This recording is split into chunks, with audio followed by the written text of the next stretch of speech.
தாவேக்கால உங்களுக்கு என்ன ஏமாற்றம் ஏற்பட்டது? நீங்க என்ன எதிர்பார்த்து இணைந்தீங்க? தாவேக்கா என்னை ஏத்துப்பாங்க அப்படிங்கிற ஒரு நம்பிக்கையில தான் தாவேக்கால செய்யல. ஆனா எதிர்பார்ப்புகள் எல்லாமே உடைஞ்சு போனதுதான் மிச்சம். அரசியல் களத்துல இன்னைக்கு நண்பனா இருக்கிறவன் நாளைக்கு எதிரியாவான், இன்னைக்கு எதிரியா இருக்கிறவன் நாளைக்கு நண்பனா. அதுக்கு உதாரணம் விஜய் அவர்களை நான் ஒரே ஒரு முறை வந்துட்டு தொலைபேசி மூலியமா தொடர்பு பண்றேன். அந்த அண்ணா யூனிவர்சிட்டி இஷ்யூ டைம்ல பேசின விஷயங்கள் நல்லா இருந்தது, இதே மாதிரி ஒர்க் பண்ணுங்கன்னு சொன்னதான் நான் முதல்ல அவர்கிட்ட பேசினதும் கடைசி அவர்கிட்ட பேசினதும். ஒரு தலைவரா தான் கட்சியில இருந்து ஒரு பொண்ணு வெளியில போயிருக்காங்க, என்ன விஷயமா வெளியில போயிருக்காங்க அப்படிங்கிற ஒரு பேஸ் கூட எடுக்கலன்னா இவர் ஏன் அந்த கட்சி தலைவரா இருக்காரு அப்படிங்கறத என் கேள்வி. திமுகவுல இருந்து இப்போ 2 மாசம் பயணம் செய்றீங்க. முதலமைச்சர் பாத்திருக்கீங்களா? நடிகரா நான் போய் நின்னா கூட்டம் கூடும் அப்படின்னு தெரிஞ்சா அவர் ஏன் கட்சி தலைவரா இருக்காரு? அண்ட் கட்சி தலைவர் அப்படிங்கும் போது மக்களோட மக்களா நிக்கணும். ஏன்னா சின்ன வயசுல இருந்து வைஷ்ணவிக்கு சொல்லி கொடுத்த விஷயங்கள் என்னன்னா சுயமரியாதை ரொம்ப ரொம்ப முக்கியம். அண்ணா யூனிவர்சிட்டி விஷயத்திலே பார்த்தீங்கன்னாக்கா அந்த பெண் பாலியல் பலாத்காரம் செய்வதற்கு அரசாங்கம் உடனே இருந்ததாக தான் நீங்க அந்த பேட்டியில தெரிவிச்சு இருந்தீங்க. இப்ப எப்படி ஃபீல் பண்றீங்க திமுக போனது? தாவேக்கால இருந்து வெளியில வந்த சமயங்கள்ல அந்த 1 மாத காலத்திலேயே நிறைய கட்சிகள் இருந்து அழைப்பு வந்தது. பாஜகல இருந்து வானதி சீனிவாசன் அக்கா ஓப்பன் இன்வைட் கொடுத்திருந்தாங்க பிரஸ் மீட்ல. அப்புறம் அதிமுகல இருந்து கால் வந்திருந்தது, நாட்டாக்கால இருந்து கால் வந்திருந்தது. இங்கேயும் அந்த மாதிரி பிரச்சனை வந்தா எப்படி வேற கட்சிக்கு போகுவீங்களா, இல்ல தலைவர்கிட்ட சொல்லி சார்ட் அவுட் பண்ணி அங்கேயே அதிகாரம் வேணும் மக்கள் பணி செய்யறதுக்கு அப்படின்னு யோசிச்சது உண்மைதான். ஏன்னா மக்கள் ரொம்ப தெளிவா இருக்காங்க. களத்துக்கே வராத ஒரு தலைவருக்கு ஓட்டு போடணுமா?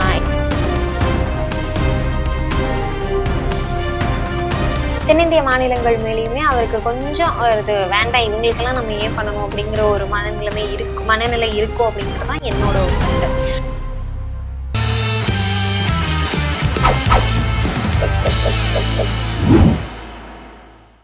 ஜெம் டிவி நேயர்கள் அனைவருக்கும் வணக்கம். அரசியல் ஆடுகள பகுதியில் திமுகவின் இளம் அரசியல் பிரமுகர் வைஷ்ணவி அவர்கள் நம்மோடு இணைந்துள்ளார். அவரிடம் இன்றைய அரசியல் நிலவரம் குறித்து விரிவாக விவாதிக்கலாம். மேடம் வணக்கம், நல்லா இருக்கீங்களா? நல்லா இருக்கேன். இப்போ கடந்த 1 வருஷமா தாவேக்காவில் பயணம் செய்தீங்க, சில மாதங்களா திமுகவில் பயணம் செய்றீங்க. உங்களுடைய அரசியல் பயணம் என்பது எதை நோக்கி உள்ளது? எதை இலக்காக கொண்டு அரசியல்ல வந்திருக்கீங்க? அரசியல் பயணம் அப்படிங்கிறது மக்கள் பணி செய்யணும் அப்படிங்கிறதுக்காக தான் வந்தேன். அரசியல் பேக்ரவுண்ட்ல அதாவது ஒரு பார்ட்டியோட ஷேடோல இருந்து பண்ணும்போது இன்னும் கொஞ்சம் கூட மக்களுக்கு நல்லது பண்ணலாமோ, மக்கள் பணி இன்னும் கொஞ்சம் கூட ஃபாஸ்டரா செய்யலாமோ அப்படிங்கிற தோணல் தான் வைஷ்ணவிக்கு வந்தது. அரசியல் கட்சியோட பின்னணியில செய்யும் போது அந்த நடுவுல வர பேரியர்ஸ் தடைகள் உடைச்சிட்டு நம்ம மக்கள் பணி செய்யலாம் அப்படிங்கிறது தான் வைஷ்ணவிக்கு தோணுன ஒரு விஷயம். அதனாலதான் அரசியல் கட்சி அரசியல் பயணம் அப்படிங்கிறது தொடங்கினது. தாவேக்கால ஒரு எதிர்பார்ப்போட தான் தாவேக்கால ஒரு அரசியல் பயணத்தை தொடங்கினேன். ஒரு ஃபேன் கேர்லா பாலிடிக்ஸ்ல யூத்த ப்ரமோட் பண்ணுவாங்க. வைஷ்ணவி 20 வயது பெண்ணா அரசியல் காலத்துல தாவேக்கா என்னை ப்ரமோட் பண்ணும், தாவேக்கா என்னை ஏத்துப்பாங்க அப்படிங்கிற ஒரு நம்பிக்கையில தான் தாவேக்கால செய்தேன். ஆனா எதிர்பார்ப்புகள் எல்லாமே உடைஞ்சு போனதுதான் மிச்சம். திமுகல இப்ப 2 மாதங்கள் ஆச்சு நான் ஜாயின் பண்ணி. பரவாயில்ல, நான் எக்ஸ்பெக்ட் பண்ணது மக்கள் பணி எனக்கு தடையில்லாம செய்யணும். இப்ப திமுக நிர்வாகிகள் வட்டக்கழகம்ல இருந்து தலைமை கழகம் வரைக்கும் எல்லாரும் ரொம்ப நல்ல சப்போர்ட் கொடுத்துட்டு இருக்காங்க. மீடியாலையும் நான் மக்கள் கிட்ட பேசுறதுக்கான ஒரு வாய்ப்பு அமைச்சு கொடுக்குறாங்க. அதே மாதிரி ஃபீல்டுலயும் வேலை செய்யறதுக்கான ஒரு வாய்ப்பு எனக்கு கிடைக்குது திராவிட முன்னேற்ற கழகத்துல. தாவேக்கால உங்களுக்கு என்ன ஏமாற்றம் ஏற்பட்டது? நீங்க என்ன எதிர்பார்த்து இணைந்தீங்க? தாவேக்கால நான் எதிர்பார்த்து இணைஞ்சது மக்கள் பணியை தான். மக்கள் பணியை இன்னும் கொஞ்சம் கூட தாவேக்காவினரோட சேர்ந்து செய்யும் போது நிறைய வைடா மக்களை கவர் பண்ண முடியும், நிறைய மக்களை சந்திக்க முடியும், ஈஸியா சந்திக்க முடியும் அப்படிங்கிற ஒரு எதிர்பார்ப்பு. ஆல்ரெடி சொன்ன மாதிரி அரசியல் களத்துல வைஷ்ணவி ஒரு 20 வயது பெண்ணா போனாலுமே என்னோட வார்த்தைகளுக்கும் என்னோட சஜஷன்ஸும் அங்க ஏற்றுக்கொள்ளப்படும் அப்படிங்கிற ஒரு நம்பிக்கையில தான் போனது. அடுத்தடுத்து வைஷ்ணவி வைக்கக்கூடிய கட்டங்களுக்கு தாவேக்கா எனக்கு சப்போர்ட்டிவா இருக்கும் அப்படிங்கிற நம்பிக்கையில இணைஞ்சதுதான். ஆனா அது எல்லாமே அவங்க என்ன ப்ரமோட் பண்ணல அப்படிங்கிறதையும் தாண்டி அவங்க என்ன டீப்ரமோட் பண்ணதுதான் அதிகமா இருந்தது. நீங்க மக்களை சந்திக்க கூடாது, மக்கள் பணி செய்யக்கூடாது, நாங்க இல்லாம நீங்க எந்த ஒரு நிகழ்வுக்கும் போகக்கூடாது அப்படிங்கிற ஒரு நிலை தான் கண்டினியூஸா தாவேக்காவினர் எனக்கு கொடுத்துட்டு இருந்தது. நானும் அதை எல்லா சூழலையும் சார்ட் அவுட் பண்ணணும் அப்படின்னு நினைக்கும் போது எந்தவித வழியுமே அமைச்சு கொடுக்கல தலைமை கழக நிர்வாகிகள் ஆகட்டும், தாவேக்கா தலைவர் திரு விஜய் ஆகட்டும். அதனால திராவிட முன்னேற்ற கழகம் அம்மா ஆல்ரெடி அந்த ஒரு கட்சியில பயணம் பண்ணிட்டு இருந்ததுனால அவங்க கிட்ட கேட்டப்பதான் அவங்க சொன்னது, அப்கோர்ஸ் நான் எந்த இடத்துலயும் என்னோட சுயமரியாதையை ஒரு பெண்ணா இழந்தது கிடையாது திராவிட முன்னேற்ற கழகத்துல அப்படின்னு சொன்னாங்க. அதை ஒரு காரணமா வச்சு திராவிட முன்னேற்ற கழகத்துல இப்ப தாவேக்கல ஒரு வருஷம் பயணம் செய்தீங்க இல்லையா, விஜய் எத்தனை முறை பாத்திருக்கீங்க, அவர் கூட உரையாடி இருக்கீங்களா, அவரிடம் உங்களுடைய குறைகள்லாம் சொல்லியிருக்கீங்களா? விஜயை சந்திக்கிறதுக்கான திரு விஜய் அவர்களை சந்திக்கிறதுக்கான வாய்ப்பு சாதாரண தொண்டன், அது மக்கள் இயக்கத்துல இருந்து வந்திருந்தாலும் விஜய் மக்கள் இயக்கத்துல இருந்து வந்திருந்தாலுமே அதுக்கான ஒரு பாதை அப்படிங்கிறது தாவேக்கால கிடைக்கவே கிடைக்காது. விஜய் அவர்களை நான் ஒரே ஒரு முறை வந்துட்டு தொலைபேசி மூலியமா தொடர்பு கொண்டிருந்தேன். அந்த அண்ணா யூனிவர்சிட்டி இஷ்யூ டைம்ல பேசின விஷயங்கள் நல்லா இருந்தது, இதே மாதிரி ஒர்க் பண்ணுங்கன்னு சொன்னதான் நான் முதல்ல அவர்கிட்ட பேசினதும் கடைசி அவர்கிட்ட பேசினதும். அதையுமே வந்துட்டு தாவேக்கா பேச்சாளர்கள் நிறைய பேர் அந்த பொண்ணு பொய் சொல்றாங்க அப்படிங்கிற ஒரு ஸ்டேட்மெண்ட் கூட வச்சிருந்தாங்க. என்னோட கருத்து என்னவா இருந்ததுன்னா, நான் இந்த ஸ்டேட்மெண்ட்டை தாவேக்கால இருக்கும்போதுதான் சொல்லியிருந்தேன். அதாவது தலைவர் அவர்கள் பேசியிருந்தாரு, தாவேக்கா தலைவர் திரு விஜய் அவர்கள் அப்படிங்கும்போது. அப்ப நீங்க ஏன் அதை வந்துட்டு இல்ல அந்த பொண்ணு பொய் சொல்றா அப்படின்னு அப்பவே சொல்லியிருந்திருக்கலாம் இல்லையா? அப்ப கட்சிக்குள்ள இருக்கிற வரைக்கும் வைஷ்ணவி அவர்கள் சொல்றது சரி, அப்புறம் வெளியில வந்ததுக்கு அப்புறம் பேச்சாளர்கள் எல்லாமே டினோட் பண்ணக்கூடியது வைஷ்ணவி அவர்கள் சொல்றது எல்லாமே போய் அதெல்லாம் நீங்க எடுத்துக்காதீங்க அப்படிங்கிறது. இந்த ஒரு பட்டம் தான் தாவேக்காவினர் எனக்கு கொடுத்த ஒரு விஷயமா இருக்கு. அண்ணா யூனிவர்சிட்டி விஷயத்திலே பார்த்தீங்கன்னாக்கா, அந்த பெண் பாலியல் பலாத்காரம் செய்வதற்கு அரசாங்கம் உடனே இருந்ததாக தான் நீங்க அந்த பேட்டியில தெரிவிச்சு இருந்தீங்க. இப்ப எப்படி ஃபீல் பண்றீங்க திமுக போன பிறகு? சரியா அந்த ஒரு அனாலிசிஸ் எடுக்கலையோ, என்ன நடந்தது அப்படிங்கறத அனலைஸ் பண்ணாம ஆளும் கட்சி மேல சும்மா ஒரு கிரிட்டிசைசேஷனை தூக்கி கொடுத்துட்டோமோ அப்படிங்கறதான் எனக்கு தோணுன ஒரு விஷயம். தாவேக்கால இருக்கோங்கிறதுக்காக நம்ம ஆப்போசிட் பார்ட்டியை கிரிட்டிசைஸ் பண்றோம் அப்படிங்கும் போது அது லாஜிக்கலா இருக்காது, நியாயமான கிரிட்டிசைசேஷனா இருக்கா அப்படிங்கறத யோசிக்காம ஒரு கிரிட்டிசைசேஷன் எடுத்து வச்சுட்டேன் அப்படிங்கிற வருத்தம் இப்பவும் இருக்கு. ஏன்னா ப்ராப்பரா வந்துட்டு சட்ட ரீதியான விஷயங்கள்லாம் பின்பற்றப்பட்டுதான் வந்துட்டு இப்போ குற்றவாளி யாரு அப்படிங்கறதையும் கோர்ட் சொல்லியிருக்காங்க. அப்படிங்கும்போது நான் தான் வந்துட்டு கிரிட்டிசைஸ் பண்ணணும், இவங்க சொன்ன அப்படியே ஒரு ப்ரொசீஜரை நாங்க இம்ப்ளிமெண்ட் பண்ணிட்டோம் தாவேக்காவினர் சொன்னது அப்படிங்கிறது. இப்போ வந்து நீங்க அந்த ஒரு வருஷத்துல விஜயை பார்க்கவே இல்லை, ஒரு முறை தான் தொலைபேசியில பேசியிருக்கீங்க. இப்போ தாவேக்குல இருந்து வெளியே வந்த பிறகு கூட உங்களை தொடர்பு கொண்டு பேச ட்ரை பண்ணல விஜய் அவர்கள்? நான் வெளியில வந்து பிரஸ் மீட்லயே தெளிவா சொல்லியிருந்தேன், இந்த மாதிரியான விஷயங்கள் இளம் பெண்களை ஆகட்டும் இளைஞர்களை ஆகட்டும் தாவேக்கா நிர்வாகிகள், அதாவது மாவட்டம் சார்ந்த நிர்வாகிகள் ஆகட்டும் தலைமை சார்ந்த நிர்வாகிகள் ஆகட்டும் ஒதுக்கக்கூடிய ஒரு சூழல் இருக்கு, அதை நீங்க வந்துட்டு கொஞ்சம் ரெக்டிஃபை பண்ணுங்க, அது என்னன்னு பாருங்க அப்படிங்கிற கோரிக்கையா தான் நான் எடுத்து வச்சிருந்தேன். நான் வெளில போறேன் அப்படிங்கறது சொல்லிட்டு அதுக்கப்புறமும் நான் ஒரு மாத காலம் எந்தவித கட்சியிலையும் பயணிக்காம ஒரு நியூட்ரலான ஒரு ஆளா இருந்தேன். சமூக பணிகள் செஞ்சுட்டு ட்ரஸ்ட் மூலியமா பண்ணிருந்தேன். அப்படி இருக்கும்போது அது அப்படியே ஹோல்ட் ஆயிட்டே இருந்தது. நானும் தாவேக்கா தலைவர் திரு விஜய் அவர்கள் அழைப்பாரு. ஏன்னா அம்மாவை பொறுத்த வரைக்கும் அம்மா திராவிட முன்னேற்ற கழகத்துல கிட்டத்தட்ட 20 ஆண்டு காலமா பயணம் பண்ணிட்டு இருக்காங்க. அப்படி இருக்கக்கூடிய ஒரு சூழல்ல அம்மா நிறைய விஷயங்கள் அவங்களுக்குள்ளயுமே வந்துட்டு நிர்வாகிகளுக்குள்ள வர கருத்து வேறுபாடுகள் காமனா எல்லா கட்சிகள்லயுமே வருது. ஆனா அம்மாக்கும் மேல இருக்கிற எக்ஸிக்யூட்டிவ்ஸ் அதுக்கு மேல இருக்கிற நிர்வாகிகள் என்ன ஏதுங்கிறத சார்ட் அவுட் பண்ணி வச்சு திருப்பியும் அடுத்த நாள் பார்த்தோம்னா களத்துல அவங்க இறங்கி வேலை செஞ்சுட்டு இருப்பாங்க. அந்த மாதிரியான ஒரு எதிர்பார்ப்பு தான் நான் தாவேக்கால வச்சிருந்தேன். சரி, ஒருவேளை தாவேக்கா தலைவர் திரு விஜய் அவர்கள் தொடர்பு கொண்டு இல்லமா இது பிரச்சனை, இதை நம்ம சரி பண்ணிக்கலாம். ஏன்னா எந்த ஒரு மக்கள் பணி செய்யக்கூடிய ஒரு தொண்டனையும் ஒரு கட்சி இழக்க கூடாது. அப்ப இவங்க என்ன இழந்தாங்க அப்படிங்கறத நான் பார்த்த ஒரு விஷயம்.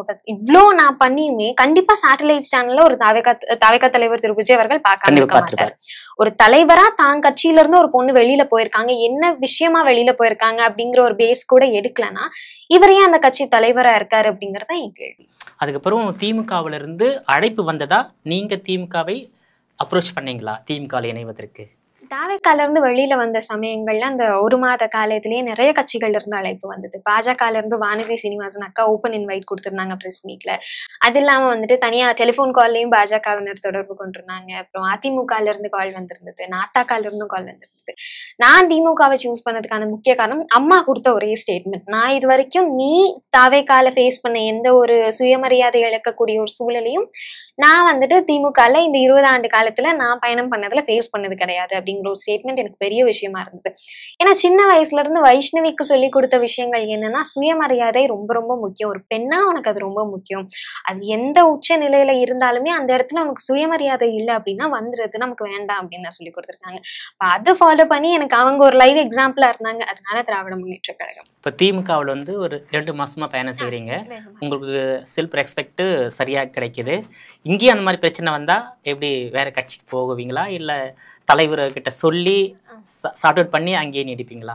நிச்சயமா எல்லா கட்சிகள்லயுமே ஆமா. வந்துட்டு கருத்து வேறுபாடு அப்படிங்கிறது இருக்கு. பட் சுயமரியாதை இழக்கிறது அப்படிங்கிறது ஒரு பெண்ணா அங்கீகரிக்கணும் இல்லையா ஒரு கண்டிப்பா. கட்சி. இப்ப வரைக்கும் நான் அந்த ஒரு பிரச்சனையை ஃபேஸ் பண்ணது கிடையாது. பட் எங்கேயாவது ஒரு சூழ்நிலை நீங்க சொன்ன மாதிரி ஃபேஸ் பண்ணா நிச்சயமா நான் அது தலைமைக்கு எடுத்துட்டு போவேன்.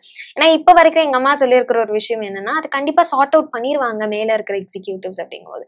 நான் திராவிட முன்னேற்ற கழகத்துல தாவேக்கால விட்டது மாதிரி விட மாட்டாங்க அப்படிங்கறத நம்புறேன். இப்போ வந்து மக்களுக்கு சேவை செய்ய வேண்டும் என்ற நோக்கத்தோடு தான் நீங்க அரசியலுக்கு வந்திருக்கீங்க.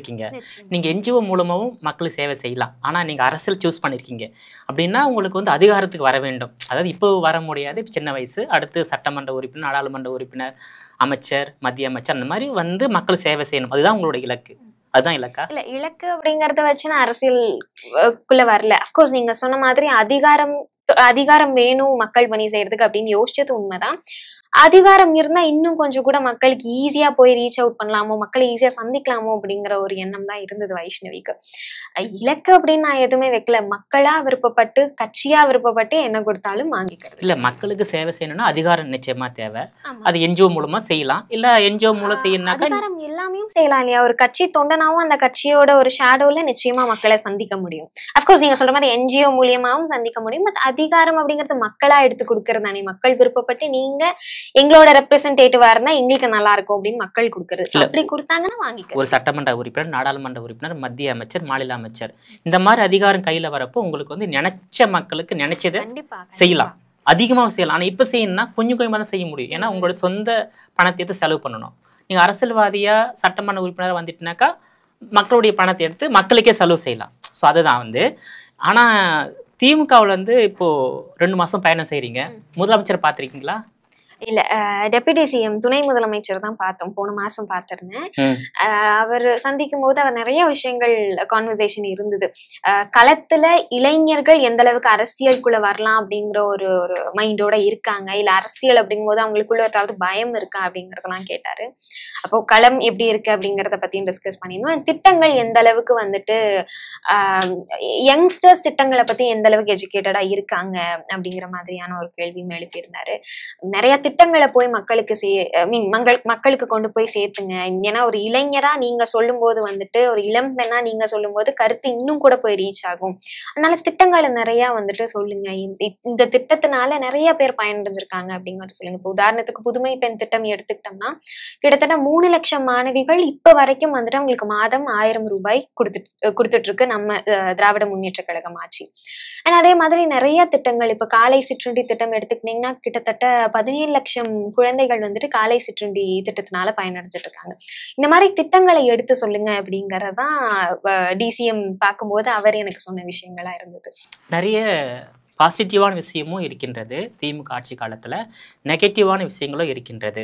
உங்களுக்கு தெரியும் திமுக கூட்டணி பலமாக இருக்கின்றது. திமுகவே பார்த்தீங்கன்னாக்கா 1916 முதல் 49 வரை திராவிட கழகமாக இருந்தது. 49 பிறகு தான் அரசியல் கட்சியாக வந்தது.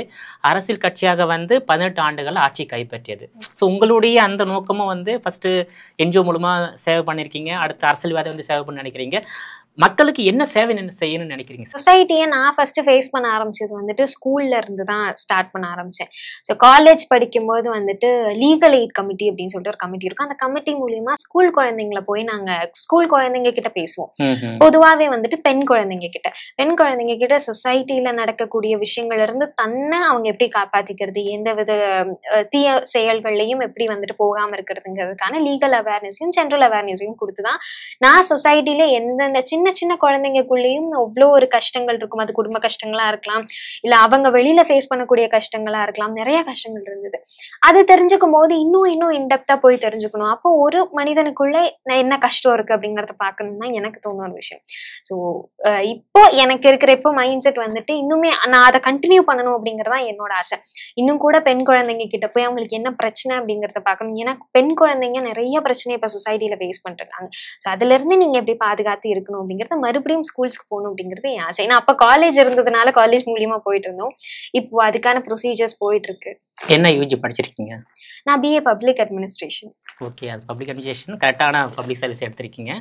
இன்னொரு விஷயம் வந்து இப்போது கள்ளக்காதலில் நிறைய குழந்தைகள் பெற்றோர்களே கொண்டுறாங்க, கேள்விப்பட்டிருக்கீங்க. குழந்தைகளை வந்து கடத்தி விற்பனை செய்கிறாங்க. இதெல்லாம் திமுகவில் நீங்கள் வந்து பயணம் செய்கிறீங்க. இதெல்லாம் ஒரு ஆளுகின்ற ஆட்சி. இப்போ திமுக இந்த ஆட்சி மூலமாக அதெல்லாம் தீர்வு காண வாய்ப்பு இருக்கா? எந்த ஆட்சியில தான் குறைகள் இல்லை அப்படிங்கறதா என்னோட கேள்வி. இதுக்கு முன்னாடி இருந்த அதிமுக ஆட்சியிலையும் குறைகள் இருந்தது. அப்கோர்ஸ் இப்பவும் வந்துட்டு இங்கேயும் நிறைய குறைகள் இருக்கு அப்படிங்கறதான் சொல்றாங்க. இப்போ உதாரணத்துக்கு நம்ம தமிழ்நாடு மொத்தமா வந்துட்டு இந்தியாவில் கம்பேர் பண்ணும்போது, அதாவது வட மாநிலங்கள் எடுத்துக்கலாம். வட மாநிலங்களோட ஒப்பிட்டு பார்க்கும்போது இந்தியாவில அதிகமான கேசஸ் ரிப்போர்ட் ஆகுது அப்படிங்கிறது. நான் ஜென்ரலா ஒரு கிரைம் சென்சஸ் சொல்லிட்டு அப்புறம் நீங்க கேட்ட கேள்விக்கான பதில்.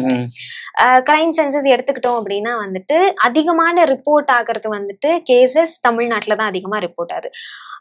என்னோட ஒரு பாசிட்டிவ் ஜோன்ல நான் என்ன பாக்குறேன்னா, எந்த அளவுக்கு தமிழ்நாடு மக்கள் அவங்களோட ஃப்ரீடமா இருந்தா, அதாவது தைரியமா வந்து ரிப்போர்ட் பண்ற அளவுக்கு இப்ப தமிழ்நாடு இருக்கு இல்லையா, அது பெண்களுக்கு எதிராக நடக்கிற குற்றங்கள் ஆகட்டும், குழந்தைங்களுக்கு எதிராக நடக்கிற குற்றங்கள் ஆகட்டும், தைரியமா வந்து போலீஸ் ஸ்டேஷன்ல அதை ரிப்போர்ட் பண்றாங்க. அந்த ஒரு சுதந்திரத்தை இப்ப இருக்கிற ஆட்சி வந்துட்டு மக்களுக்கு கொடுத்துருக்கு அப்படிங்கிறது குறிப்பிடத்தக்கது.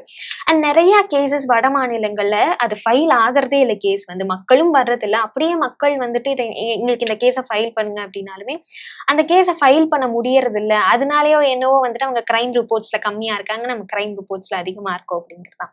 இப்ப நீங்க சொன்ன இந்த மாதிரியான கேசஸ் எல்லாம் வந்துட்டு இது கேட்கும் போதே வந்துட்டு ரொம்ப கஷ்டமா இருக்கக்கூடிய ஒரு விஷயம் தான். ஏன்னா குழந்தைய, அதுவும் நம்ம தாயே கொள்றது அப்படிங்கிறது அது ரொம்ப கஷ்டமா இருக்கக்கூடிய ஒரு விஷயம். அப்படி என்ன அவங்களை அது இன்னொரு விஷயம் இன்ஃப்ளூயன்ஸ் பண்ணுச்சு அப்படிங்கிறது எனக்கும் தெரியல. குழந்தைங்களுக்கு பொதுவாகவே அதான், குழந்தைங்க அவங்க அடுத்தடுத்து வரக்கூடிய ஒரு ஜென்ரேஷன். நாளை பின்ன இப்ப இறந்த குழந்தை வந்துட்டு ஒரு தலைவரா கூட ஆகலாம். அது அப்படி இருக்கும்போது அந்த தலைவரை நம்ம இழக்கிறோமோ அப்படிங்கறதான் எனக்கு இருந்த ஒரு கருத்து. உண்மையிலே நீங்களே வந்து திமுக குழந்தை மாதிரி தான். அதனால இந்த குழந்தைகள் மீதான அந்த வன்முறையை தடுத்து நிறுத்தணும். நீங்க ஒரு அரசியல் பயணத்தை தொடங்கியிருக்கீங்க, ஆளுங்கட்சியாக திமுக இருக்கின்றது. முதலமைச்சரையோ இல்லை துணை முதலமைச்சரையோ பார்த்து இந்த மாதிரி குழந்தைகளுக்கு எதிராக நடைபெறக்கூடிய அந்த வன்முறை, அதாவது தாய்மார்களே பெற்ற குழந்தைய கொல்வது, குழந்தைய வந்து கடத்தி விற்பனை செய்வது, இது வந்து குழந்தைகள் மீதான அந்த பாலியல் பலாத்காரம், இதெல்லாம் நிரந்தரமா தடுத்து நிறுத்தணும்.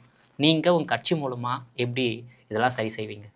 நிச்சயமா. இப்போ நம்ம எந்த அளவுக்கு குழந்தைங்க கிட்ட அவேர்னஸ் கிரியேட் பண்றோம் அப்படிங்கறதையும் தாண்டி, குழந்தைங்க கிட்ட நீங்க அவேர்னஸ் போகும்போது, நான்லாம் போகும்போது பிட் பேப்பர்ல வந்துட்டு குழந்தைங்க நிறைய எழுதி கொடுப்பாங்க. அந்த குட்டி பிட் பேப்பர்ல அவங்க என்ன ஃபேஸ் பண்றாங்க அப்படிங்கறது குட்டி குட்டியா எழுதியிருப்பாங்க. அது படிக்கும் போதே வந்துட்டு இந்த பிரச்சனை தான் அவங்க ஃபேஸ் பண்றாங்க. ஏன்னா நாமளும் அதை கடந்துதான் வந்திருப்போம். ஒரு பெண்ணா நான் அவங்க வயதை கடந்துதான் வந்திருப்பேன்.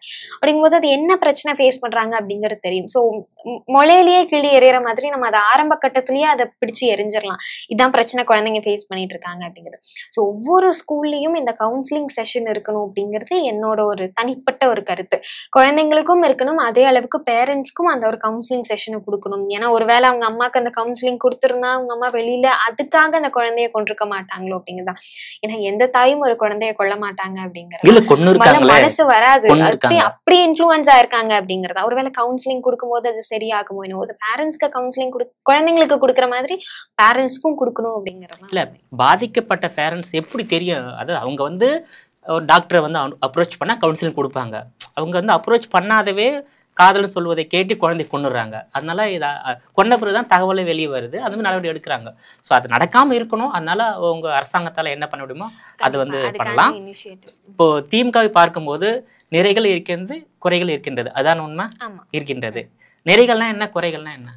நிறைகள் அப்படின்னு பார்க்கும்போது நிறைய திட்டங்கள் அப்படின்னு இருக்கிறதா. குறைகள் அப்படிங்கறது நான் சொல்ல, குறைகள் அப்படிங்கறது வந்துட்டு விமர்சனங்களா எதிர்கட்சிக்காரங்க வைக்கக்கூடிய விஷயங்களை தான் குறைகள் அப்படின்னு நான் இதை நோட் பண்ணேன். நிறைகள் அப்படின்னு பார்க்கும்போது நிறைய விஷயங்கள் இருக்கு. நான் ஆல்ரெடி சொன்ன நிறைய திட்டங்கள் சொல்லியிருக்காங்க. இப்போ ஒரு தனி நபரோட வருமானம் இன்க்ரீஸ் ஆயிருக்கு அப்படின்னா 2021 முதலமைச்சர் அவர்கள் திரு மு.க. ஸ்டாலின் ஐயா அவர்கள் முதலமைச்சரா அமர்ந்ததுக்கு அப்புறமா கிட்டத்தட்ட நிறைய ஃபாரின் இன்வெஸ்ட்மெண்ட்ஸ், வெளிநாடு ஒப்பந்தங்கள் அதிகமா சைன் பண்ணாரு. அதோட விளைவா இப்போ 2025 கிட்டத்தட்ட 10.31 லட்சம் வருமானம் அது மூலியமா தமிழகத்துக்கு வந்திருக்கு. அது இல்லாம வந்துட்டு 33 லட்சம் தமிழர்களுக்கு வேலை வாய்ப்பும் கொடுத்திருக்காங்க. இந்த ஒரு கட்டத்தினால தனி நபரோட வருமானம் அப்படிங்கிறது அதிகரிச்சிருக்கு. அப்போ இந்த மாதிரியான நிறைய நல்ல விஷயங்கள் அப்படிங்கிறது இருக்கு. குறைகள் அப்படிங்கிறது அப்கோர்ஸ் எதிர்கட்சிக்காரங்க வைக்கக்கூடிய தேவையில்லாத விமர்சனங்கள் அப்படிங்கிறதா நான் பாக்குறது ஒரு விஷயம். அதாவது நீங்க சொன்னீங்க அதிமுக ஆட்சி காலத்திலும் குறைகள் இருந்தது, இப்பவும் குறைகள் இருக்குன்னு சொன்னீங்க. 2011 2014 மக்கள் வந்து அதிமுக சின்னத்தில் ஓட்டு போட்டாங்க. அந்த 10 வருஷத்துல சில கருத்து, அதாவது சில பிடிக்காத விஷயங்கள்ல அதிமுக அரசு ஈடுபட்டனால தான் ஆட்சி மாற்றத்தை ஏற்படுத்தி உதயசூரியன் சின்னத்துல போட்டாங்க. ஆனா 2 ஆட்சியிலும் ஒரே குற்றங்கள் நடப்பது நல்லா இருக்குமா? 2 ஆட்சியிலங்கும் போது புரியல. அவங்க ஆட்சியிலும் கள்ளசாராய மண் நடந்தது, இவங்க ஆட்சியிலும் கள்ளசாராய மண் நடந்தது. அவங்க ஆட்சியிலும் லாக்அப் டெத் நடந்தது, இவங்க ஆட்சியிலும் லாக்அப் டெத் நடக்குது. இப்ப லாக்அப் டெத்தே உதாரணத்துக்கு எடுத்துக்கோங்களேன். அஜித்குமார் வழக்குல சிபிசிஐடில இருந்து சிபிஐக்கு மாறுது, அதாவது முதல்வர் அவர்களோட பிரஷர்னால அது மாறினதுக்கு 3 நாள் தான் தேவைப்பட்டுச்சு. இதே அதிமுக ஆட்சியில ஃபெலிக்ஸ் கேஸ்ல பாத்தீங்கன்னா சிபிசிஐடில இருந்து சிபிஐக்கு மாறுறதுக்கு கிட்டத்தட்ட 12 இருந்து 15 நாட்கள் தேவைப்பட்டுச்சு. சோ இங்கே எடப்பாடி அவர்கள் கொடுத்த பிரஷர் இவ்வளவுதான். முதல்வர் அவர்கள் திரு மு க ஸ்டாலின் ஐயா அவர்கள் கொடுத்த பிரஷர்னாலதான் அது 3-2 நாட்கள்லயே டக்குன்னு ப்ராசஸ் ஆகுது அப்படிங்கிறதான். சோ குற்றங்கள் அதிகமா ஆனாலுமே அந்த குற்றங்களுக்கான தகுந்த தண்டனை சீக்கிரமா வழங்கப்படுது, கேஸ் பொறுத்து வந்துட்டு சீக்கிரமான விசாரணை நடத்தப்படுது அப்படிங்கறதான் உண்மை. அது முதல்வர் அவர்கள் கொடுக்குற பிரஷர்னால தானே நடக்குது. அது உண்மைதான். இப்போ சாத்தான்குளத்துல அந்த ஜெயராஜ் பெனிக்ஸ் வழக்கு இன்னும் அந்த குற்றவாளிக்கு தண்டனை கொடுக்கல. அந்த குற்றவாளி தண்டனை கொடுத்திருந்தா அந்த அஜித்குமாருடைய மரணத்தை தடுத்துக்கலாம். ஏன்னா காவலர் ரொம்ப ஆவராயிட்டு இருப்பாங்க, ஏன்னா தண்டனை கொடுத்துட்டாங்க, நம்ம அஜித்குமார் கொண்டு நமக்கு இதே தண்டனை சொல்லிட்டு. அந்த வழக்குல தாமதம் தான், அது என்ன ரிசல்ட்னு தெரியல. இந்த அஜித்குமார் மரணம் நடந்திருக்கு. அதனால குற்றவாளிகள் எந்த வகையிலும் தப்பிக்க கூடாது என்பதுதான் எல்லாருடைய விருப்பமும். இன்னொரு விஷயம், 2019ஆம் ஆண்டு முதல் திமுக தொடர்ந்து வெற்றியை நோக்கி தான் வருகின்றது. 2026ல திமுக வெற்றி பெறுமா? நிச்சயமா வெற்றி பெறும். ஏன்னா மக்கள் ரொம்ப தெளிவா இருக்காங்க. களத்துக்கே வராத ஒரு தலைவருக்கு ஓட்டு போடணுமா, இல்ல நமக்காக என்ன பிளவுவாத அரசியல் பண்ணக்கூடிய பாஜகவோட கூட்டணியில இருக்கிற ஒரு தலைவருக்கு ஓட்டு போடணுமா, இல்ல இந்த 4 ஆண்டு காலமா நமக்கு என்னென்ன நல்லது அப்படிங்கறத மட்டும் பார்த்து செஞ்சு ஒரு தனிநபரோட வளர்ச்சிக்கு உறுதுணையா இருக்கிற தலைவருக்கு ஓட்டு போடணுமா அப்படிங்கறத மக்கள் ரொம்ப தெளிவா இருக்காங்க. மக்கள் கண்டிப்பா தெளிவான முடிவை தான் எடுப்பாங்க. சோ 2026 நிச்சயமா திராவிட முன்னேற்ற கழகம் தான் ஆட்சி. களத்துக்கு வரக்கூடிய தலைவர்னா ஸ்டாலின், களத்து வராத தலைவர் விஜய்னு சொல்றீங்களா? ஏன்னா அவர் களத்துக்கு அவ்வளோ வர வேண்டிய அவசியம் இல்லை. ஏன்னா அவர் திரைப்படம் மூலமா எல்லாரும் மனதில் இடம் பெற்றாரு. அதனால மற்ற அரசியல்வாதி மாதிரி இவர் களத்துக்கு அதாவது ஒட்டுமொத்த மக்கள் சந்திக்க வேண்டிய அவசியம் இல்லை. அவர் போன கூட்டம் கூடிடல, அது உங்களுக்கு தெரியல? அஃப்கோர்ஸ் தெரியும். அது கட்சி ஆரம்பிக்கும் போது தவேகா தலைவர் திரு விஜய் அவர்கள் அதை பத்தி யோசிக்கலையா? நடிகரா நான் போய் நின்னா கூட்டம் கூடும் அப்படின்னு தெரிஞ்சு அவர் ஏன் கட்சி தலைவரா இருக்காரு? அண்ட் கட்சி தலைவர் அப்படிங்கும் போது மக்களோட மக்களா நிக்கணும். இதுக்கு முன்னாடி இருந்த நடிப்பு துறையில இருந்து வந்த எல்லாருமே அப்படியே எலெக்ஷன்ல இருந்து சிஎம் ஆக கிடையாது. எல்லாரும் மக்களை சந்திச்சாங்க, மக்களோட குறைகள் என்னன்னு கேட்டாங்க, எல்லாத்தையுமே கேட்டு மக்களோட பேசிதான் தலைவர்களா அமர்ந்தாங்க. அப்படி இருக்கும்போது இவர் வரவே இல்லையே களத்துக்கு. அப்படி எப்படி நடிகரா இருந்தா களத்துக்கு வரக்கூடாது அப்படிங்கறது இல்லையா? நடிகர் அப்படிங்கிறவர் ஸ்கிரீன், தலைவர் அப்படின்னு நீங்க ஒரு பொறுப்பை உங்களுக்கு கொடுத்துக்கிட்டீங்க அப்படின்னா நீங்க மக்களை சந்திக்கணும். அப்பதான் அவங்க உங்களை தலைவரா ஏத்துப்பாங்க அப்படிங்கறதான் உங்களோட எண்ணம். மக்களுக்கு சேவை செய்யணும். இப்போ திமுக 2026ல ஆட்சிக்கு வருதுன்னா, ஆட்சிக்கு வந்த பிறகு இன்னும் என்னென்னலாம் நல்லது செய்யணும், என்னென்ன குற்றங்களை தவிர்க்கலாம் அப்படின்னு நீங்க உங்க மனசுல தோணுது? எனக்கு தோணுன விஷயம், நான் ஆல்ரெடி சொன்ன மாதிரி குழந்தைங்களை நான் அதிகமா பார்த்ததுனால பெண் குழந்தைங்களை, இன்னும் பெண் குழந்தைங்களுக்கு எதிராக நடக்கிற குற்றங்கள் அதிகரிச்சுட்டு இருக்கு. ஸோ சைமல்டேனியஸா அதுக்கான தண்டனைகள் அதிகப்படுத்துறது மூலியமா அது குறைக்கிறதுக்கான வாய்ப்பு இருக்கு. நீங்க சொல்ற மாதிரி சீக்கிரமா தண்டனைகள் வழங்கப்படும் போது அதை மறுபடியும் அட்டெம்ப்ட் நடக்காம நம்மளால ப்ரிவென்ட் பண்ண முடியும்.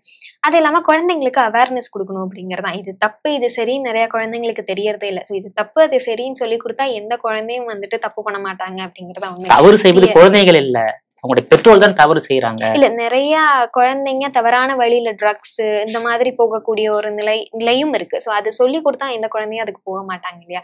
குழந்தைங்க கிட்ட இருந்து ஆரம்பிக்கதான். ஏன்னா நாளைய தலைவர்கள் அவங்கதான். அப்படிங்கும்போது அவங்களை ப்ராப்பரா கைட் பண்ணி கூட்டிட்டு போனாலே அடுத்து வர சமுதாயம் நல்லா இருக்கும். இப்போ தமிழ்நாட்டுல உங்களுக்கு எந்த தலைவரை, எந்த முதலமைச்சரை உங்களுக்கு ரொம்ப பிடிச்சிருக்கு? அதாவது காமராஜர் ஆரம்பிச்சு தற்போதைய தலைவர் மு க ஸ்டாலின் வரல, எந்த முதலமைச்சர், எந்த தலைவரை உங்களுக்கு பிடிச்சிருக்கு? எனக்கு ஆக்சுவலி அந்த அளவுக்கு நான் வரலாறு படிக்கல, இப்போதான் படிக்க தொடங்கியிருக்கேன். இப்போ கலைஞர் ஐயா அவர்களோட வரலாறு பார்க்கும்போது என்னென்ன பண்ணியிருக்காரு அப்படின்னு பார்க்கும்போது எனக்கு அவரோட ஆட்சி ரொம்ப பிடிச்ச ஒரு ஆட்சியா தான் இருந்தது. சிறந்த முதல்வரா இருந்தாரு அப்படிங்கிறது தான் உண்மை. ஏன்னா கிட்டத்தட்ட அவரோட ஆட்சியில தான் அதிகமான ஸ்கூல்ஸ் அண்ட் காலேஜஸ் கட்டினாரு அப்படிங்கிறது உண்மை. அவரோட ஆட்சி காலத்துக்கு முன்னாடி 1967 சமயங்கள் எல்லாமே வெறும் 109 அரசு கல்லூரி, arts and science college college தான் இருந்திருக்கு. அதுல வெறும் 5 தான் வந்துட்டு எய்டடா இருந்திருக்கு. கவர்மெண்ட் நடத்தக்கூடிய கல்லூரிகளா வெறும் 5 தான் இருந்திருக்கு. அதுல போட்டிருந்ததே வந்துட்டு கிட்டத்தட்ட 1 லட்சம் மாணவர்கள் அந்த 5 காலேஜ்ல அக்கமடேட் ஆயிட்டு இருந்திருக்காங்க. இவர் வந்ததுக்கு அப்புறம் 1968 இருந்து 76 வரைக்கும் கிட்டத்தட்ட ஒரு 10 ஆண்டு காலம் ஆட்சியில கலைஞர் ஐயா அவர்கள் நிறைய ஸ்கூல்ஸ் அண்ட் காலேஜஸ் கட்டினாரு. 2010 அதுவே வந்துட்டு 62 government aided arts and science காலேஜாவே டெவலப் ஆச்சு. இப்படி இருக்கும்போது அவரோட மோட்டிவ், நான் பார்த்தது வரைக்கும் அவரோட மோட்டிவ் சேர்க்கை விகிதத்தை அதிகப்படுத்தணும். ஸ்கூலிங் மட்டும் முடிச்சுட்டு போதும் அப்படின்னு இல்லாம அவங்களுக்கு காலேஜ் படிப்பும் வேணும், காலேஜ் படிப்புக்கும் அதிகமான ஆட்கள் வரணும் அப்படின்னு சொல்லிட்டு ஏம் பண்ணார். ஸோ 1 லட்சமா இருந்த மாணவர்கள் சேர்க்கை 7 லட்சமா அதிகரிச்சுது. இந்த மாதிரி நிறைய திட்டங்கள் அவரோட காலகட்டத்துல தான் இன்ஃப்ராஸ்ட்ரக்சரல் டெவலப்மெண்ட் அதிகமா இருந்தது அப்படிங்கிறது. அண்ட் அஃப்கோர்ஸ் சமச்சீர் கல்வி திட்டம், கிராமப்புறத்துல இருக்கிறவங்களும் நகரப்புறத்துல இருக்கிறவங்களாகட்டும் எல்லாரும் ஒரே மாதிரியான ஒரு சிலபஸை படிக்கணும், வெவ்வேறு அதுல கூட வந்துட்டு ஏற்றத்தாழ்வு இருக்கக்கூடாது அப்படிங்கிற எண்ணிதான் சமச்சீர் கல்வி அப்படிங்கிறது எடுத்துட்டு வந்தது. இந்த மாதிரி நிறைய திட்டங்கள் அவரோடது படிக்கும்போது எனக்கு அவர் ரொம்ப பிடிச்ச ஒரு முதல்வரா தான் இருந்தார். மறைந்த முன்னாள் முதல்வர் ஜெயலலிதா பத்தி உங்க மதிப்பீடு என்ன? பிடிக்குமா அவங்கள? அவங்களும் பிடிக்கும். ஒரு மிகச்சிறந்த பெண் ஆளுமை. அரசியல் காலத்துல வந்துட்டு தான் தனக்கு யாரையும் நம்ப கூடாது அப்படிங்கிறது ஒரு காமனான ஒரு ஃபேக்ட். அரசியல் களத்துல இன்னைக்கு நண்பனா இருக்கிறவன் நாளைக்கு எதிரியாவான், இன்னைக்கு எதிரியா இருக்கிறவன் நாளைக்கு நண்பனா.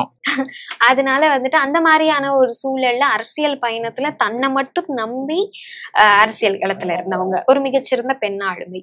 இப்போ தற்போது முதலமைச்சர் மு.க.ஸ்டாலின் அவர்கள் தலைமையிலான திமுக அண்ணாவை காட்டிலும், கலைஞரை காட்டிலும், எம்ஜிஆரை காட்டிலும், ஜெயலலிதாவை காட்டிலும் தோல்வியை சந்திக்காத ஒரு தலைவர், ஒரு முதலமைச்சராக இருந்து வருகிறார். தெரியல, அதாவது 19 நாடாளுமன்ற தேர்தல் வெற்றி, 21 சட்டமன்ற தேர்தல் வெற்றி, 24 நாடாளுமன்ற தேர்தல் வெற்றி, இடையில உள்ளாட்சி தேர்தல் வெற்றி, இடைத்தேர்தலில் வெற்றி. ஸோ இந்த வெற்றிலாம் வந்து அவருடைய அணுகுமுறைக்கு கிடைத்த வெற்றியா இல்லை கூட்டணி பலத்துக்கு கிடைத்த வெற்றியா, அதை சொல்ல முடியுமா? திராவிட முன்னேற்ற கழகம் பொறுத்த வரைக்கும் உங்களுக்கே தெரியும், 75 வருட பாரம்பரிய கட்சி. அவங்களுக்கான ஒரு ஸ்ட்ராங்கான கட்டமைப்பு அப்படிங்கிறது கூட்டணி இருந்தாலும் சரி இல்லைனாலும் சரி, திராவிட முன்னேற்ற கழகம் அப்படிங்கிறதுக்கான ஒரு கட்டமைப்பு தனிப்பட்ட ஒரு கட்டமைப்பு. அது வந்துட்டு கூட்டணி இருந்தாலும் சரி இல்லைனாலும் சரி அதை யாருனாலையும் அசைக்க முடியாது. ஸோ இந்த ஒரு வரவேற்பு, அதான் நீங்க சொன்ன மாதிரி தொடர்ந்து வெற்றிகள் மட்டுமே பார்த்தது அவரோட அணுகுமுறை, மு.க.ஸ்டாலின் ஐயா அவர்களோட அணுகுமுறை அப்படிங்கிறது தான் என்னோட பார்வை. எந்த கூட்டணி இல்லைனாலும் திராவிட முன்னேற்ற கழகம் அப்படின்னு இருக்கிற நிறைய மக்கள் இருக்காங்க. ஏன்னா இதுக்கு முன்னாடி திராவிட முன்னேற்ற கழகத்தோட தலைவர்கள் என்னென்ன செஞ்சாங்க, அண்ணா அவர்கள் ஆகட்டும், கலைஞர் அவர்கள் ஆகட்டும், இல்ல பெரியார் எடுத்துட்டு வந்த கொள்கை ஆகட்டும், இது எல்லாமே மக்களுக்கு தெரியும்.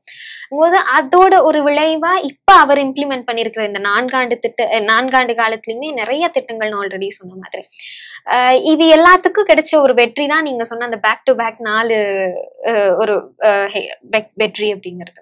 ஏன் வந்து திமுகவை வந்து பாஜக எதிர்க்கிறது, பாஜகவை திமுக எதிர்க்கிறது தொடர்ந்து, அதை பத்தி ஏதாவது புரிதல் இருக்கா? பொதுவாகவே பாஜக அப்படின்னு கேட்டீங்கன்னாலே அவங்க ஒரு பிளவுவாத அரசியலை தமிழ்நாட்டுல எப்படியாவது கொண்டு வந்துடணும் அப்படிங்கிற ஒரு நோக்கத்துல இருக்கக்கூடிய ஒரு கட்சி. ஒன்றிய பாஜக அரசு பொதுவாகவே இப்போ மத ரீதியான ஒரு பிளவை தமிழ்நாட்டுல எடுத்துட்டு வந்து அதுக்கப்புறம் சாதி ரீதியான ஒரு பிளவை எடுத்துட்டு வரணும் அப்படிங்கிறதுல அததான் அவங்க கோலாவே வச்சிருக்காங்க. அதுக்கு எடுத்த ஒரு யுக்தி தான் வந்துட்டு இப்ப கடவுள் அப்படிங்கிற ஒரு யுக்தியுமே. இந்த மாதிரி எந்தெந்த இடங்கள்ல எல்லாம் தமிழ்நாட்டுல ஒரு பிளவு எடுத்துட்டு வர முடியுமோ, தமிழ்நாட்டை எந்த இடத்துலயும் அங்கீகரிச்சிடக்கூடாது அப்படிங்கிறதுக்கான எடுத்துக்காட்டு தான் கீழடி அகழாய்வு. கிட்டத்தட்ட 982 பக்கங்களுக்கு ரிசர்ச் பேப்பர்ஸ் கொடுத்துமே தமிழ்நாட்டோட தொன்மை தான் விஷயங்கள் தான், ரிச்சுவல்ஸ் தான் வந்துட்டு பாரம்பரியமான ரிச்சுவல்ஸ் அப்படின்னு சொல்லியுமே அதை அங்கீகரிக்காத ஒன்றிய பாஜக அரசு நம்ம தமிழ்நாட்டு மாணவர்களோட கல்வி வளர்ச்சிக்கு நிதி ஒதுக்குறது இல்லை. அப்படியே ஒதுக்குனாலும் வந்துட்டு அந்த நிதியில பாதி தான் வந்துட்டு கொடுக்குறாங்க, மீதியை கொடுக்கறதும் கிடையாது. ஸோ எந்த அளவுக்கு பயாஸா இருக்காங்க அப்படிங்கிறது உங்களுக்கே தெரியுது. இந்த மாதிரியான ஒரு சூழல்ல தமிழ்நாட்டுல திராவிடத்தை, சமத்துவம், சமூக நீதியை நிலைநிறுத்தணும் அப்படின்னா அது திராவிட முன்னேற்ற கழகம்னால மட்டும்தான் முடியும். மோடி அவளை பற்றி உங்களுடைய கருத்து மதிப்பீடு என்ன? ஏன்னா குஜராத் மாநிலத்தில் தொடர்ந்து 3 முறை முதலமைச்சராக இருந்தார். இப்போ இந்தியாவுடைய தொடர்ந்து 3 முறை பிரதமர் இருக்கிறாரு. இந்திரா காந்தியுடைய சாதனையை முறியடிச்சிட்டார். இப்போ வந்து இந்தியாவில் அதிக நாட்கள் பிரதமராக இருந்த நேருக்கு அடுத்தது இவர் தான். ஸோ மோடி பற்றி உங்களுடைய மதிப்பீடு என்ன? மோடி பத்தி என்னோட மதிப்பீடு வந்துட்டு சதர்ன் பார்ட்ஸ் மேல, அதாவது இந்த திராவிட நாடுகள், தமிழகம், தமிழ்நாடு, கேரளா, ஆந்திரா, கர்நாடகா, இந்த 4 5 ஸ்டேட், 5 தென்னிந்திய மாநிலங்கள், தென்னிந்திய மாநிலங்கள் மேலேயுமே அவருக்கு கொஞ்சம் இது வேண்டாம், இவங்களுக்கெல்லாம் நம்ம ஏன் பண்ணணும் அப்படிங்கிற ஒரு மனநிலை இருக்கும் அப்படிங்கறதுதான் என்னோட ஒரு கருத்து. அதிகமான ஒரு இனிஷியேட்டிவ் எடுக்க மாட்டேங்கிறாரு அப்படிங்கிறது தான். ஸோ தென்னிந்தியாவுக்கும் வட இந்தியாவுக்கும் ஒரு பார்ஷாலிட்டியை பாஜக பார்க்குது, மோடி அவர்களும் அதுதான் பார்க்குறாரு. ஸோ உங்களுடைய விரிவான தகவலுக்கு ரொம்ப நன்றி மேடம். நன்றி. நேர்களை மீண்டும் இது போன்ற மற்றொரு அரசியல் ஆடுகளத்தில் மற்றொரு ஆளுமையுடன் சந்திக்கிறேன். அதுவரையில் உங்களிடமிருந்து விடைபெறுவது நான் உங்கள் விஜயபாலன்.